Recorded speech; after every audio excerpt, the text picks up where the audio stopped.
पहला सूत्र मेरा आप लोगों के लिए ये है कि जब आप किसी को पसंद करें और वो आपको पसंद ना करे तो टेंशन नहीं लेनी है, तेजाब तो नहीं उठाना है। ठीक, कई लोग इस मूड में रहते हैं, मुझे पसंद नहीं करेगी, मैं राजा हूं, मैं नवाब हूं, मुझे पसंद नहीं करेगी। अरे तू क्या है भाई, नहीं पसंद हो तो नहीं पसंद हो, ये क्या बात हुई?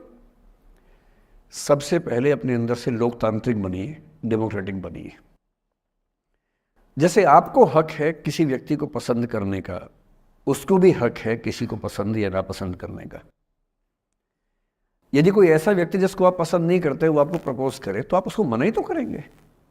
बस मना इज्जत से कीजिए, किसी को बेआबरू करके मत भेजिए। ये नहीं कि अच्छा तुम शीशा देखा है कभी, रुको रुको आईना मेरी जेब में लो, ऐसे नहीं करना है। बड़े बेआबरू होकर तेरे कूचे से हम निकले, वो वाला भाव जो गालिब को आया था वो भाव नहीं आना चाहिए। अगर कोई आपको कभी प्रपोज करे, आप लोगों की उम्र है, ये सब चलता ही होगा आप लोगों के बीच में, मैं आपके टीचर से सामने बोल रहा हूँ लेकिन मैं ऐसा ही हूँ, मैं जानता हूँ कि आपकी उम्र में से होता होगा, सब जानते हैं तो होता ही होगा। कभी किसी से ये उम्मीद मत करना कि वो आपको पसंद करे ही करे। यदि कोई रिजेक्ट करे, बस हाँ रिजेक्शन थोड़ा प्यार से होना चाहिए, बदतमीजी से नहीं होना चाहिए। उसके अधिकारों का उतना ही सम्मान कर रहे हैं जितना आप अपने अधिकार का सम्मान करते हैं कि ठीक है भाई आपको मैं पसंद नहीं, कोई बात नहीं, तू नहीं कोई और सही, कोई और नहीं कोई और सही, बहुत लंबी है जमी मिलेंगे लाख हंसी, इस जमाने में सनम तू अकेली तो नहीं। कितने लोग हैं दुनिया में, ऐसा क्या है? और मैंने बहुत प्यारे प्यारे बच्चों को देखा रोते बिलखते हुए कि मैंने उसको प्रपोज किया, उसने मुझे मना कर दिया। अंकल, छोटे छोटे बच्चे आजकल मुझे लव गुरु मानते हैं अपने आसपास, वो मेरे पास आके ऐसी ऐसी बातें बताते हैं बड़ी क्यूट तोतली आवाज़ में। मैंने उसको प्रपोज किया, उसने मुझे ऐसे वाली आवाज़ में एकदम रोते बिलखते हुए। तो मैं बोलता हूँ बधाई हो बहुत बहुत तुम्हें, कॉन्ग्रेचुलेशंस। मैंने अपनी ज़िंदगी में ऐसे 50 मामले देखे और 50 में से कम 49 मामले में जब कहीं दिल नहीं लगा, बाद में उससे बेहतर ही व्यक्ति मिला। अगर कभी ऐसा हो ना, मन ही मन में बधाई देना अपने आप को कि बच गया। हाँ बोल देता तो फंस जाती, हाँ बोल देते तो मर जाता। और मन में भाव वही रखना है, तू नहीं कोई और सही बात है, स्ट्रेस नहीं लेना है। मैं जानता हूं कि आपकी उम्र में आसान नहीं होता, आपको रात रात भर सपने आएंगे, बेचैनी होगी, करवटें बदलते रहे सारी रात हम, आपकी कसम आपकी कसम, ये सब ड्रामा होता है, ये फिल्मी गीत है। मुझे गीत कविता इतना याद है कि मुझे हर बात में वही दिमाग में आता है, मैं क्या करूं। ये होता है आपकी उम्र में, पर वो भी एक फेज़ है। अगर ये फेज़ नहीं जिया तो भी क्या जीवन जिया। कभी कभी बेचैनी भी तो होनी चाहिए, वरना ज़िंदगी में मज़ा क्या है। अगर हर चीज़ लिनियर है, हर चीज़ फॉर्मुलाइज्ड है, फिर मज़ा क्या है ज़िंदगी में। ये उठापटक, ये बेचैनी, ये घबराहट, ये तनाव संतरास भी तो होना चाहिए कभी कभी ज़िंदगी में। इससे बुरी स्थिति तब होती है जब आप किसी रिलेशनशिप में हैं और वहाँ ब्रेकअप हो जाए, ये भी होता है। देखिए मैं आपको बड़ी खरी खोटी सुनाने के मूड में हूँ। जिस तरह का प्रेम आप लोगों की पीढ़ी में होता है, मैं ये नहीं कहता कि आपकी पीढ़ी ख़राब है, हर पीढ़ी ऐसी होती है, बस ये कि आपकी पीढ़ी को सुविधाएं ज़्यादा मिल गई हैं। हमारी पीढ़ी में ना चिट्ठी लिख के भेजनी पड़ती थी, बड़ा रिस्क होता था। चिट्ठी लिखो कागज़ पे, फिर एक डाकिया ढूंढो भरोसे का, तो भरोसे वाला कुरियर बॉय या कुरियर गर्ल जाके चिट्ठी वहीं दे के आए जहाँ हमने कहा है। ये भी डाउट कहीं किसी और को दे के आ जाए। या कबूतर से बात करो, कबूतर जा जा जा, पहले प्यार की पहली चिट्ठी साजन को दिया। कबूतर का क्या भरोसा किसको दे के आ जाए। लेकिन कितना तनाव था उस ज़माने में। आपके ज़माने में क्या है, सीधे व्हाट्सएप निकाला, खटाक से भेज दिया मैसेज, और नंबर किसी से मांग लिया 1 सेकंड में।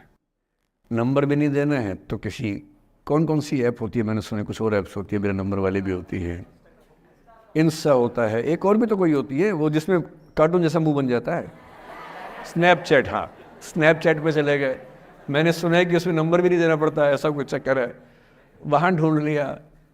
किसी को कुछ कन्वे करना इतना आसान दुनिया में कभी नहीं हुआ था जितना आज आसान है।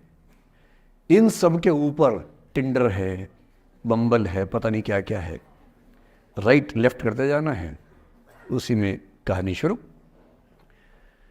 पर ये कहानियाँ जितने हल्के तरीके से शुरू होती हैं, मैं दावे से कह रहा हूँ कि 100 में से 99 अट्रैक्शंस 1 से 2 महीने में ख़त्म हो जाते हैं।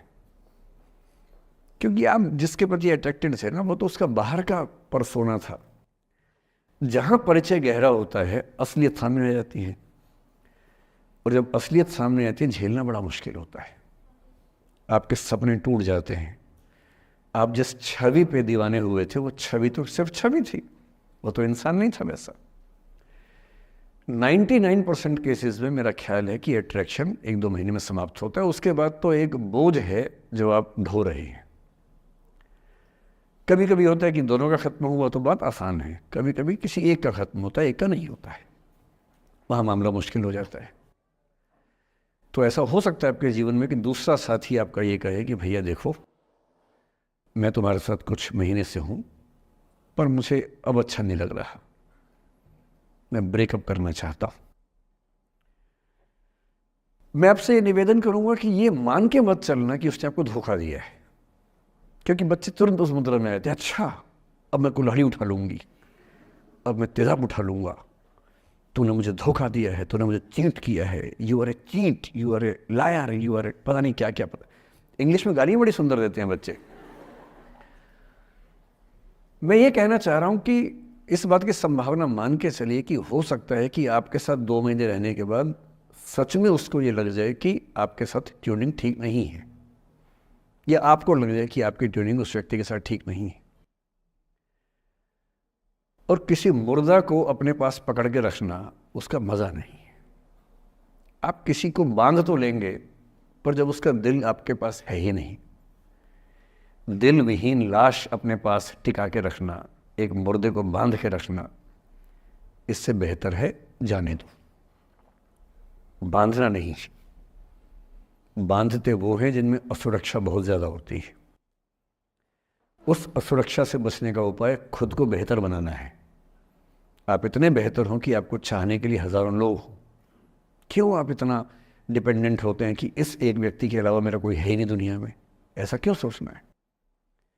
और ऐसे ही मामले में ये करना है वो अफसाना जिसे अंजाम तक लाना ना हो मुमकिन, उसे एक खूबसूरत मोड़ देकर छोड़ना अच्छा। और ये खूबसूरत मोड़ कैसे होगा? अगर कोई जाना चाह रहा है तो आपके पास 3 ऑप्शंस हैं। एक, ना उसको अच्छे से बात करे ना ख़राब से बात करे, न्यूट्रल होके जाने दे। एक, उसको धमकी दे, बर्बाद कर दूंगा, छोड़ूंगा नहीं, तो निकल के देख घर से, तेरे एड्रेस पता करवा लूँगा, मेरे साथ 50 दोस्त हैं, मेरे सारे आवारा हैं, सारे बेरोज़गार हैं, सारे कुंठित लोग हैं, सारे गुंडे मवाली हैं, उनका धंधा यही है, तेरे पीछे छोड़ दूंगा सबको। एक ही तरीका है। और तीसरा ये कि ठीक है यार, ऑल द बेस्ट, जा सिमरन जा, जी ले अपनी ज़िंदगी। अरे ठीक है, हो सकता है मैं तुझे ठीक नहीं लगा, कोई बात नहीं, लेकिन किसी से मिलो तो बढ़िया से मिलना, तेरी ज़िंदगी अच्छी हो। मैं भी ढूंढ लूँगा किसी न किसी को, थोड़ी हेल्प कर दियो, कहीं इंट्रो करवा दियो मेरी भी, लेकिन ठीक है तू भी जा।